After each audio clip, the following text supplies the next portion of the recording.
Mahakumbh property expo Vadodara શહેરના નવલખી મેદાન ખાતે ભવ્યાતીત ભવ્ય આયોજન કરવામાં આવ્યું છે, જે એફિનિટીનું પણ સ્ટોલ લાગ્યું છે. મિત્રો, એફિનિટી ગ્રુપ તરફથી અમારી સાથે સાગરભાઈ જોડાયા છે. સાગરભાઈ, શું કહેવા માંગો છો? અલગ અલગ રીતે રિસ્પોન્સ પણ મળી રહ્યો છે જાજો. હજી પણ એક દિવસ બાકી છે. પહેલા તો આપના અલગ અલગ સાઇટ વિશે જાણવા માંગીશ. વડોદરા શહેરના કયા કયા વિસ્તારમાં આપણી સાઇટ છે? અત્યારે અમે જે પ્રોજેક્ટ ડિસ્પ્લે કર્યા છે એ 2 પ્રોજેક્ટ ડિસ્પ્લે કર્યા છે. એક એફિનિટી વ્હાઇટ કરીને પ્રોજેક્ટ છે અમારો, અને બીજો એક પ્રોજેક્ટ અમે ડિસ્પ્લે કર્યો છે એફિનિટી ટ્રેન્ક્વિલ. એફિનિટી વ્હાઇટ જે છે એ રેડી પોઝિશન પ્રોજેક્ટ છે અમારો, અને એફિનિટી ટ્રેન્ક્વિલ છે હજી અંડર કન્સ્ટ્રક્શનમાં છે.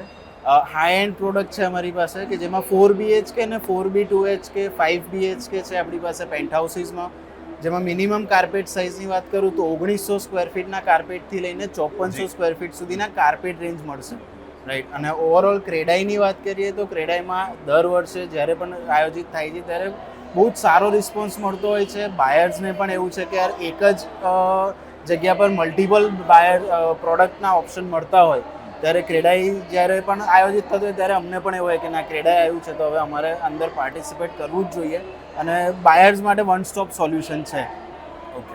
આ તમામ જગ્યાના મેં રેટની વાત કરું તો ક્યાંથી લઈને ક્યાં સુધીની તમારી બજેટ? મિનિમમ પ્રાઇસ રેન્જની વાત કરીએ ને તો 1,70 lakhથી લઈને અપ ટુ 2 crore સુધીના આપણી પાસે ઓપ્શન્સ છે, રાઈટ. અને ફ્લેક્સિબલ પેમેન્ટ ટર્મ્સ પણ મળી રહે છે આપણી પાસે.